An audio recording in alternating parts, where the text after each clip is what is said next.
সুপ্রিয় পঞ্চম শ্রেণীর শিক্ষার্থী বৃন্দ, আজকে তোমাদের ইংরেজি ক্লাসের যে টপিকস নিয়ে আলোচনা করা হবে সেটি হচ্ছে মডেল কোশ্চেনটির বাকি অংশ থেকে, অর্থাৎ 9 ও 10 নং থেকে। বিগত ক্লাসে 8 নং পর্যন্ত আলোচনা করা হয়েছে, তো আজকে 9 থেকে আলোচনা করা হবে। তোমরা জানো সমাপনী পরীক্ষায় 9 নংয়ে তোমাদের থাকবে ডাব্লিউএস কোশ্চেন আর 10 নংয়ে থাকবে ইনস্ট্রাকশন। তো 10 নংয়ের ইনস্ট্রাকশন এবং 9 নংয়ের ডাব্লিউএস কোশ্চেন আলোচনা করব। তো ডাব্লিউএস কোশ্চেনের ক্ষেত্রে 3টি ক্লাস দেওয়া হয়েছে ইতিপূর্বে। 3টি ক্লাসে ডাব্লিউএস কোশ্চেন কীভাবে করব, রুলসগুলো আলোচনা করা হয়েছে, সেগুলো আমি একেবারে ইন এ নাটসেল অর্থাৎ সংক্ষেপে বলতেছি। He likes magazine about sports. এখানে অ্যাবাউট স্পোর্টসের নিচে দাগ দেওয়া আছে, অ্যাবাউট স্পোর্টস হচ্ছে এই সেন্টেন্সের অবজেক্টস। আবার এখানে দেখো সীমা ফিলস ভেরি ওয়ার্ম।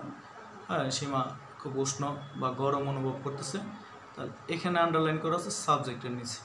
তাহলে ডাব্লিউএস কোশ্চেন দুই ধরনের হয়, একটা হচ্ছে সাবজেক্টের নিচে আন্ডারলাইন করলে অর্থাৎ সাবজেক্ট ধরে, আর একটা হচ্ছে অবজেক্টের নিচে আন্ডারলাইন থাকলে অর্থাৎ অবজেক্ট ধরে। যদি সাবজেক্টের নিচে আন্ডারলাইন থাকে সেটি তুলনামূলক সহজ, আর অবজেক্টের নিচে আন্ডারলাইন থাকলে সেটি একটু কঠিন, কারণ সেখানে সেন্টেন্সের মধ্যে বি ভার্ব না দেওয়া থাকলে বি ভার্ব আনতে হয়। তো এখানে রুলসগুলো বলা হয়েছিল যে যদি সাবজেক্টের নিচে আন্ডারলাইন থাকে এবং সেটি যদি বস্তুবাচক বোঝায় তাহলে হোয়াট হবে, আর ব্যক্তিবাচক বোঝালে হু হবে। তাহলে এখানে অ্যাবাউট স্পোর্টস অর্থাৎ স্পোর্টস সম্পর্কে, তাহলে স্পোর্টস হচ্ছে বস্তু, তাহলে হবে হোয়াট। তাহলে আমরা ডাব্লিউএস কোশ্চেনের প্রথম যে ওয়ার্ডটি নেব সেটি হচ্ছে কি হোয়াট ম্যাগাজিন। হোয়াট, তারপর ম্যাগাজিন নেব, হোয়াট ম্যাগাজিন। তারপর অক্সিলারি ভার্ব নেব। হ্যাঁ, অক্সিলারি ভার্ব হিসেবে আমাদের কি আসবে, এখানে দেখো সাবজেক্ট দেওয়া আছে হি, অর্থাৎ সে হচ্ছে থার্ড পারসন সিঙ্গুলার নাম্বার। তাহলে থার্ড পারসন সিঙ্গুলার নাম্বার হলে এবং এটি প্রেজেন্ট টেন্সের ক্ষেত্রে ডু আসে। যদি অক্সিলারি ভার্ব না থাকে তাহলে প্রেজেন্ট টেন্সের ক্ষেত্রে ডু, আর পাস্ট টেন্সের ক্ষেত্রে ডিড। তো প্রেজেন্ট টেন্সের ক্ষেত্রে ডু হবে কেবল মাত্র থার্ড পারসন সিঙ্গুলার নাম হলে ডু, আর থার্ড পারসন সিঙ্গুলার হলে ডাস। আমি আরেকবার সংক্ষেপে বলতেছি, তোমরা শুধু দুটি কথা মনে রাখবে, সেটি হচ্ছে প্রেজেন্ট টেন্সের ক্ষেত্রে অক্সিলারি ভার্ব না থাকলে হবে ডু অথবা ডাস, আর ফার্স্ট টেন্সের ক্ষেত্রে হবে ডিড। তো প্রেজেন্ট টেন্সের ক্ষেত্রে ডু এবং ডাস দুইটার কোনটা বসাবা, যদি থার্ড পারসন সিঙ্গুলার নাম্বার হয় তাহলে ডাস, আর সাবজেক্ট যদি থার্ড পারসন সিঙ্গুলার নাম্বার না হয় তাহলে ডু। তো এখানে যেহেতু থার্ড পারসন সিঙ্গুলার নাম্বার অর্থাৎ সাবজেক্ট হি মানে থার্ড পারসন সিঙ্গুলার নাম্বার, তাহলে হবে ডাস। তাহলে what magazine does he likes. What magazine does he like, এখানে লাইকের এসটা আর হবে না। এবার আসো এটি এখানে অ্যাবাউট স্পোর্টস অর্থাৎ স্পোর্টস সম্পর্কে। এখানে ডাব্লিউএস কোশ্চেনটি আমি যেভাবে বলছি সেভাবে করলে হবে। এখানে আরেকটু যদি অ্যাবাউটের কারণে এখানে যদি দিয়ে দাও তুমি হোয়াট কাইন্ড অফটা দিয়ে দিলে আরও একটু সুন্দর হয়। যেমন কোন ধরনের সে সাময়িকী পছন্দ করে, প্রশ্নটি হবে সে কী সাময়িকী পছন্দ করে। কী সাময়িকী পছন্দ করে এটি দিলে হবে, যেমন what magazine does he like, এভাবে দিলে হবে। আবার প্রশ্নটি যদি বাংলায় এরকমভাবে করো যে কোন ধরনের সাময়িকী সে পছন্দ করে, তখন প্রশ্নটি ডাব্লিউএস কোশ্চেনের প্রশ্নটি হয়ে যাবে এরকম হোয়াট কাইন্ড অফ, অর্থাৎ শুধু কাইন্ড অফ কথাটি লাগিয়ে দিলে প্রশ্নটি আরেকটু বেটার হয়, সুন্দর হয়। হ্যাঁ, তখন সেক্ষেত্রে উত্তরটি হবে কি what kind of magazine he like. What kind of magazine does he like.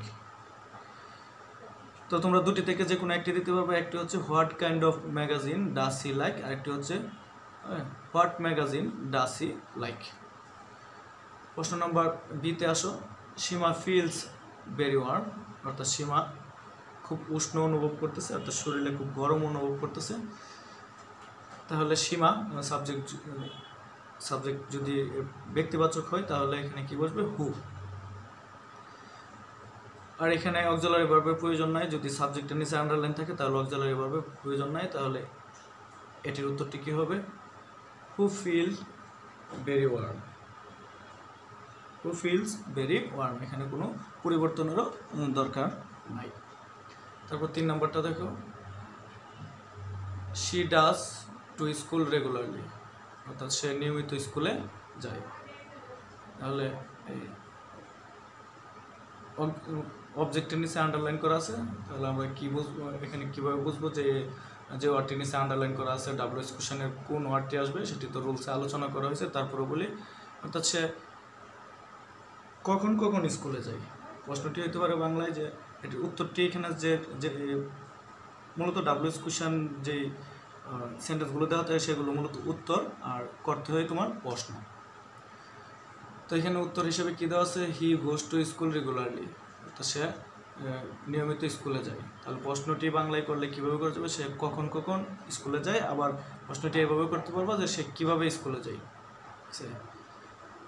তাহলে কিভাবে বা কখন কখন, এর জন্য ইংরেজি হবে কি হাউ, ইংরেজিটি হবে হাউ। অর্থাৎ হাউ ডাজ, এখানে যেহেতু অবজেক্টের নিচে আন্ডারলাইন করা আছে তাই সেক্ষেত্রে অক্সিলারি ভার্ব আসবে যদি সেন্টেন্সে অক্সিলারি ভার্ব না থাকে। আর সাবজেক্টটি যেহেতু থার্ড পারসন সিঙ্গুলার নাম্বার এবং সেন্টেন্সটি প্রেজেন্ট টেন্স, তাই অক্সিলারি ভার্ব হিসেবে ডাজ আসবে। তাহলে ডাব্লিউএস কোশ্চেনের ওয়ার্ড আসবে হচ্ছে হাউ। তারপর how does she go to school, how does she go to school. এখানে গোজের পরিবর্তে গো হয়ে যাবে। হ্যাঁ, how does she go to school. এখানে প্রশ্নটি আরেকভাবে দিতে পারবা যে how often does she go to school. এখানে অফেনটা লাগাইতে পারবো, যে সে অফেনটা লাগাইলে হবে সে কখন কখন বিদ্যালয়ে যায়, আর অফেনটা না লাগাইলে সে কীভাবে বিদ্যালয়ে যায়, সে রেগুলারলি বিদ্যালয়ে যায়। তারপর আসো ডি নাম্বারে, রাশিদ ফাদার ইজ ইল, রাশিদের বাবা অসুস্থ। তাহলে এখানে কে অসুস্থ, হুজ ফাদার ইজ ইল, কার কে অসুস্থ সেটি কিন্তু বোঝা, মানে কে, রাশিদের বাবার নাম যেহেতু বলা হয় নাই, তাহলে এখানে প্রশ্নটি করা হয়েছে কার বাবা অসুস্থ। কার বাবা অসুস্থ এরকম যদি সরাসরি সাবজেক্টের কথা উল্লেখ না থাকে, কারো দ্বারা উল্লেখ থাকে, তাহলে ডাব্লিউএস কোশ্চেনটি করতে গিয়ে সেরা তখন হু হবে না, হয়ে যাবে হুজ। অর্থাৎ সাবজেক্ট ব্যক্তি থাকার পরেও হয়ে যাবে হুজ, কারণ এখানে ব্যক্তিকে সরাসরি বোঝাইছে না। অর্থাৎ রাশিদকে বোঝাইছে না, বোঝাইছে রাশিদ ফাদারকে, রাশিদের বাবাকে বোঝাইছে, তাই এখানে হু হবে না, হবে হুজ। অর্থাৎ হুজ ফাদার ইজ ইল। যদি রাশিদ ইজ ইল থাকতো, তাহলে রাশিদ ফাদার না থেকে যদি থাকতো রাশিদ ইজ ইল, তাহলে হতো হু ইজ ইল। এখানে যেহেতু রাশিদের বাবাকে বোঝাইছে, তাহলে হবে হুজ ফাদার ইজ ইল। তারপর একটি দেখো, the hare slept under a trees, অর্থাৎ খরগোশটি গাছের নিচে ঘুমিয়েছিল। তাহলে এ ট্রি এর নিচে আন্ডারলাইন করা আছে, অর্থাৎ অবজেক্টের নিচে আন্ডারলাইন করা আছে, আর অবজেক্টটি হচ্ছে কি এ ট্রি, অর্থাৎ একটি গাছ। তাহলে সে কোথায় ঘুমিয়েছিল, প্রশ্নটির প্রশ্নটির ডাব্লিউএস কোশ্চেন হিসেবে যাবে হোয়ার। আর এখানে যেহেতু অক্সিলারি ভার্ব নাই এবং সেন্টেন্সটি ফার্স্ট টেন্স, তো আমি বলেছিলাম ফার্স্ট টেন্সের ক্ষেত্রে ডিড হবে। আর তোমরা নিশ্চয়ই বুঝতে পারছো এখানে ডাব্লিউএস কোশ্চেনের কোন ওয়ার্ডটি হবে, অর্থাৎ হোয়ার। কোথায় বসেছিল, গাছের নিচে। কোথায় ঘুমিয়েছিল, গাছের নিচে। তাহলে কোথায় বলতে বোঝায় হোয়ার। আর অক্সিলারি ভার্ব নিতে হবে ফার্স্ট টেন্স যেহেতু ডিড, তাহলে কী হবে, where did the hare sleep, where did the hare sleep. এখানে স্লেপ্ট অর্থাৎ এই ফার্স্ট ফর্মটা আর হবে না, সে প্রশ্ন করার সময় হয়ে যাবে অক্সিলারি ভার্ব দেওয়ার পর হয়ে যাবে প্রেজেন্ট ফর্ম। তো আশা করি এটি ডাব্লিউএস কোশ্চেনগুলো বুঝতে পারছো। তুলনামূলক 5-এর জন্য এই ডাব্লিউএস কোশ্চেনগুলো একটু কঠিন, তোমাদের আরও একটু সহজ ডাব্লিউএস কোশ্চেন আসবে, তারপরেও কোনো একটি কঠিন তো আসতেই পারে, তাই এই কঠিনগুলো একটু চর্চা করা উচিত। তারপর আসো ইনস্ট্রাকশনে থাকে কি, নির্দেশনা দেওয়া থাকে 5 সেন্টেন্সে। এই নির্দেশনাটির উপর 3টে প্রশ্ন করা হয়, তারপর প্রশ্নগুলোর উত্তর এই নির্দেশনা অনুসারে দিতে হয়। ওয়াশ দ্য ব্রাশ, অর্থাৎ ব্রাশটি দ্রুত করা। প্রথমে ব্রাশের মধ্যে যে আমরা একটু পানি নেই, পানি দিয়ে ব্রাশটি একটু ভিজিয়ে নেই। অনেকে আবার পেস্ট আগে ব্রাশে নিয়ে তারপর পানি লাগাই, কিন্তু এই নিয়মটি হচ্ছে আগে ব্রাশটি পানি দিয়ে দ্রুত করে নিতে হবে। তারপর টেক সাম টুথপেস্ট, অর্থাৎ কিছু টুথপেস্ট নাও, অর্থাৎ অল্প টুথপেস্ট ব্রাশের মধ্যে নাও। Move the brush side to side, অর্থাৎ এই ব্রাশ করো সাইড টু সাইড মানে কি আগে পিছে, অ্যান্ড আপ অ্যান্ড ডাউন উপরে নিচে, জেন্টলি ফর 2 মিনিটস, অর্থাৎ আগে পিছে এবং সামনে উপরে আমরা যেভাবে ব্রাশ করি, যেমন সামনে পিছনে ব্রাশকে ধাক্কা দিই, তারপর উপরে নিচে নেই, এটি জেন্টলি মানে নর্মালভাবে, অর্থাৎ তুমি নরমভাবে কোমলভাবে করবা, সে একেবারে জোরে জোরে নয়, এবং 2 মিনিট অর্থাৎ 2 মিনিট ধরে।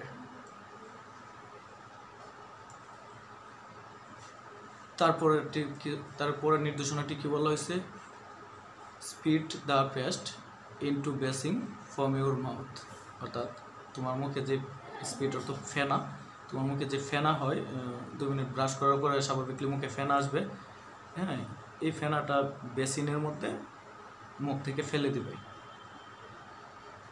অথবা তুমি বাইরে ফেলে দিতে পারবো, সাধারণত বেসিনে আমরা ফেলি, তাই বেসিনের কথা বলা হয়েছে।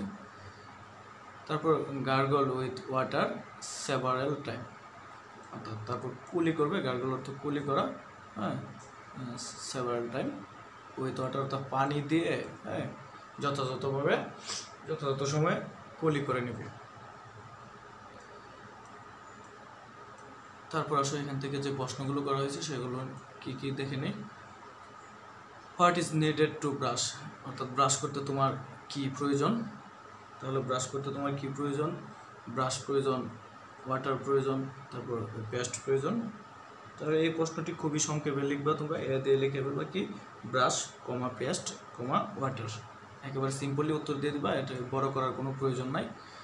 তারপর দ্বিতীয় প্রশ্নটিতে আসো, why should we brush gently, অর্থাৎ কেন আমরা ব্রাশ কোমলভাবে ব্রাশ করবো, অর্থাৎ সফটলি মানে নরমভাবে আমরা এই ব্রাশ করবো।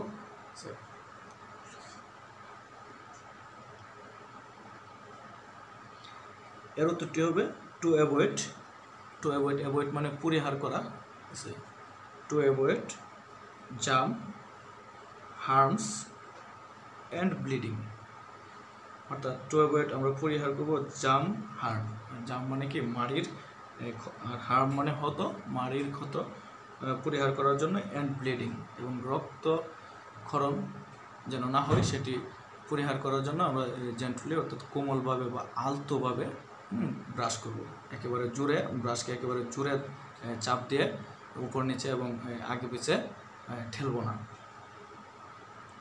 তাহলে উত্তরটি কী হবে আমি আরেকবার বলে দিতেছি, to avoid germ harm and bleeding.